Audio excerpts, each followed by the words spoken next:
Skipper, as well as your 89 Test matches, you've now had a period in charge of the Test match team. I wonder, do you think this is the best group of players you've had at your disposal so far? It's quite hard to say it best. It's a young group. Is a group that are willing to put in the work. I'm not saying that some of the teams before it wasn't. But what I would say is a young group, and especially the batsmen. So they have a lot of time to learn, because obviously playing Test cricket it takes a while to really understand. You're always learning on the job. But yeah, it's a very decent team for sure. Recently, between England and West Indies, you've been competitive series, you've had a lot of success. It seems England are going through a process of rebuilding a bit. They've perhaps got some attention on the Ashes. England seems to always have attention on the Ashes. If they were a bit distracted in this series, you could perhaps take advantage of that, I wonder. Well, I mean, we won't be studying that part really. We focus on ourselves and what we want to do well, and that's our main focus, to be honest. And just finally, for me, what would you say is your biggest asset as a team going into this Test match? Our own performance, because we need everything. We need catches to be caught. We need 20 wickets to win a Test match, and then we got to put runs on the board. So, I think our own consistency of performing throughout this series is what's important. Jules? Yeah, everyone knows how hard it is to win away from Test cricket these days. You don't get the preparation time that previous teams used to get. I just wondered, coming into this series, how much heart do you take from that win in Australia last time out in terms of self-belief and what that means to the team? Yeah, I think it was a big positive for us, to get a win, because it shows that we could get the job done. And obviously the key for us as a group is to be consistent and do it consistently. And we could take a lot of stuff from that game, both as batsmen, because we had some guys doing well in that game with the bat, some important partnerships, and then with the ball we were outstanding. Obviously Shamar was the star, but pretty much all the bowlers put in a very, very good effort, and we caught well as well. So it's history, it's gone. We got to look forward to this first Test and then the other Test matches this series, but it at least gives us that cue that we could get the job done, and we just got to believe in ourselves. Thank you.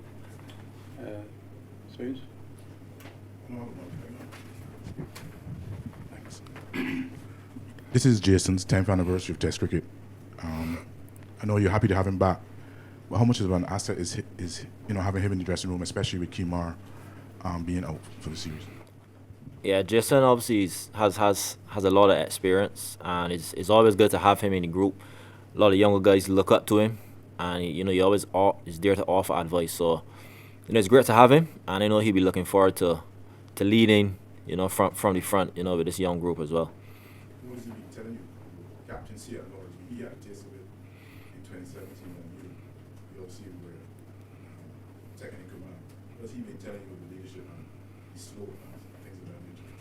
Well, we don't go too in depth in terms of the slope, and obviously it's a kind of different team. But we speak about the different bowlers that some of the guys may not know that he played against, and just letting that information when necessary, to be honest.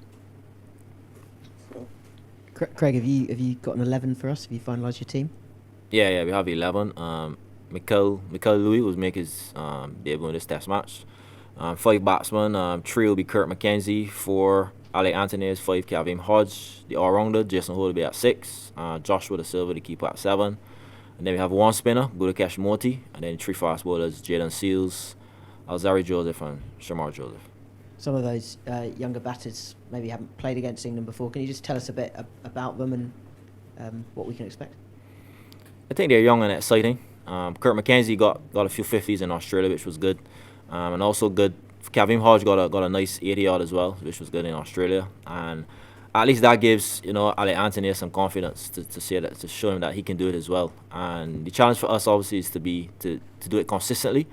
And I think the more games they play, they'll be better. They have a lot of talent, and we are fully 100% behind them. Good morning, Craig. Yeah. With the Honourable Desmond, he is no longer being the lead selector, and we're talking about selection. What will be the makeup of the selection committee on tour? No. Well, I don't know if I could touch 100% on it because it's nothing that's, I guess, confirmed fully. So yeah, it'd be probably a little tough for me to speak on that. Since it's not official from West Indies Cricket Board as yet.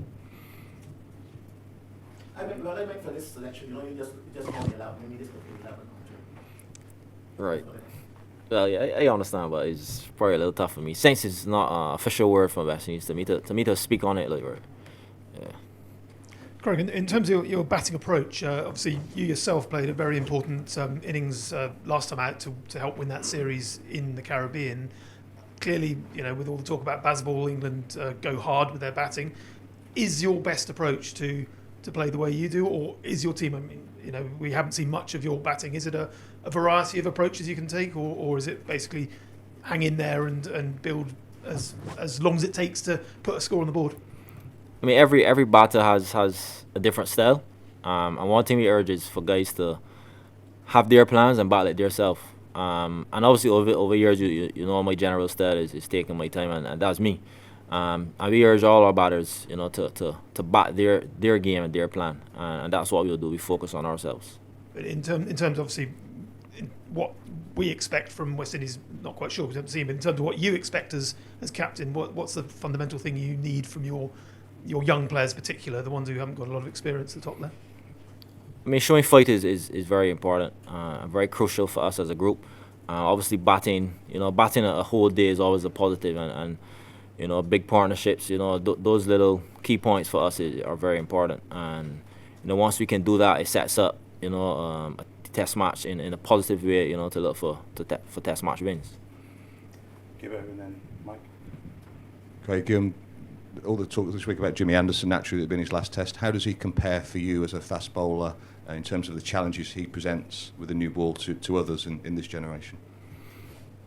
Yeah, he's obviously a legend of the game. He's very consistent in hitting a line of length, and then he obviously could determine whether he goes in or out, and that's obviously a skill in itself. And I think facing him in England is a good challenge, and you really got to be on it.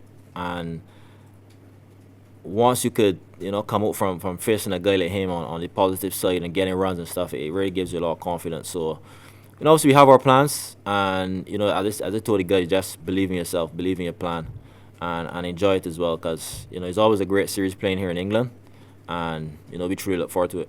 Some people have said that when they first face him, it's quite difficult to pick up whether it's going in or out. Is that something that you had as a young player, the sort of the cues to pick up?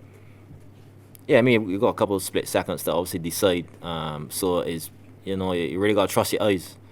Obviously it's not 90 miles an hour, so it's a bit more time to see it. But I'd say trust your eyes and trust your defense, whether you go on the attack or defend the ball, whichever it is. You fully have to believe in yourself and stay as still as possible. That's very, very important. Mike and then Bill. Captain, 7 years ago, you were Jimmy Anderson's 500th Test wicket on a day about as dark as this, if not darker. Do you remember much about it? And do you remember the ball at all? I remember the floodlights being on, so light must have been an issue. Yeah, I remember the ball. I don't think about it too much, but yeah, I do remember. Kraigg, Louis becomes the first player from CK to play a Test match. I mean, it took 96 years for that to happen. Was there a time? First of all, tell us a little bit about him. What you know about him? The kind of player he is. I guess he's the alter ego to you in terms of how you attacking. But seriously, was there temptation also to pick his brother and make it 2-1? I mean, he's in the squad, so obviously he has a chance to play. So I can't say in terms of two of them. But last season gone, obviously he did extremely well with the bat, and he batted long as well. He batted on long periods. He showed a lot of fight. He puts away the ball when it's a bad ball. But he's a nice guy, very joyful spirit, and I know he'll do extremely well. Playing international cricket, for many years. But my advice to all the younger boys in the group, and like Mikael making his debut, is don't just aspire to play for West Indies first competition. Be the first to score 30 hundreds. You got to think big. Don't think too small. And I think he'll do extremely well. And we handshake. You were in on that. How much?